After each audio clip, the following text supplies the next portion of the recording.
Shalom Bapak Ibu, bersama dengan kami dalam program 5 menit penuh harapan, damai sejahtera untuk kita semua Bapak Ibu. Kemarin kita sudah belajar, bahkan masalah-masalah harian bisa kesempatan bagi kita Bapak Ibu untuk terus mengucap syukur karena melaluinya Bapak Ibu akan terbentuk karakter dalam hidup kita yang semakin indah. Hari ini Bapak Ibu kita belajar, bahkan penderitaan yang paling menyakitkan pun sebuah kesempatan untuk kita bersyukur kepada Allah yang hidup. 1 Petrus 2 ayat 22 Bapak Ibu, ia tidak berbuat dosa. Ia di sini menuju kepada Tuhan Yesus Kristus. Ia tidak berbuat dosa dan tipu tidak ada dalam mulutnya. Ketika ia dicaci maki, ia tidak membalas dengan mencaci maki. Ketika ia menderita, ia tidak mengancam, tetapi ia menyerahkannya kepada Dia yang menghakimi dengan adil. Bapak Ibu, sebuah tulisan yang indah sekali dari firman Allah yang ditulis oleh Rasul Petrus. Ketika Tuhan Yesus dicaci maki, Dia tidak balas dengan caci maki. Ketika Tuhan Yesus mengalami penderitaan yang luar biasa, Dia tidak mengancam. Dan semua rasa sakit yang luar biasa yang tak dapat kita pikirkan Bapak Ibu, yang tak sanggup kita pikirkan itu Bapak Ibu, Dia tidak berbuat dosa. Karena itu apa yang kita mau renungkan bersama-sama Bapak Ibu?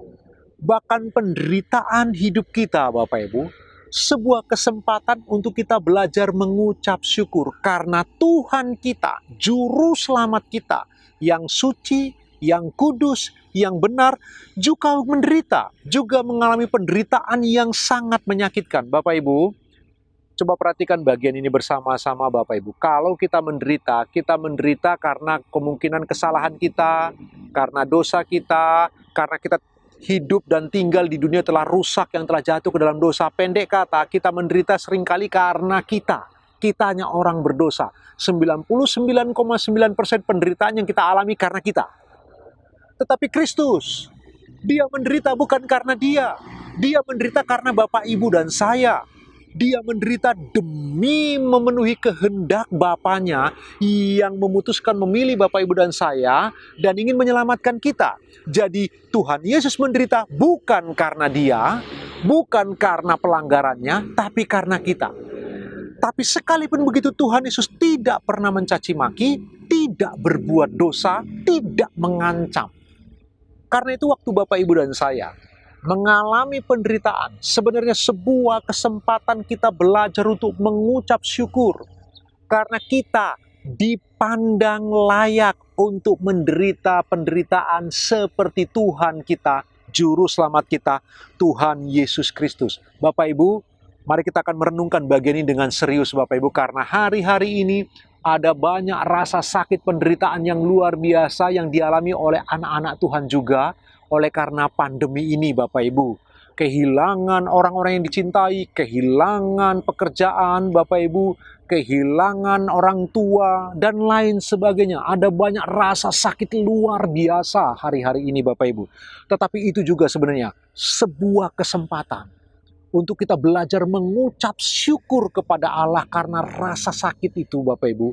Karena kita dianggap layak untuk menerima penderitaan seperti yang Kristus alami. Kristus sebenarnya tidak layak menderita. Karena apa? Dia tidak pernah berbuat kesalahan Bapak Ibu. Kalau kita layak menderita. Namun demikian Bapak Ibu, mari kita belajar mengucap syukur.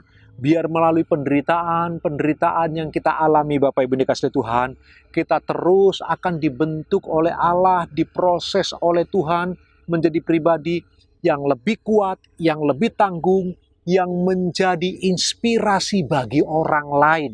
Sehingga orang lain pun dikuatkan, orang lain pun terberkati ketika Bapak Ibu dan saya bertahan dalam situasi yang sulit dan tidak berbuat dosa. Renungkan kebenaran firman Tuhan sepanjang hari ini Bapak Ibu sambil Bapak Ibu beraktivitas. Tuhan Yesus memberkati.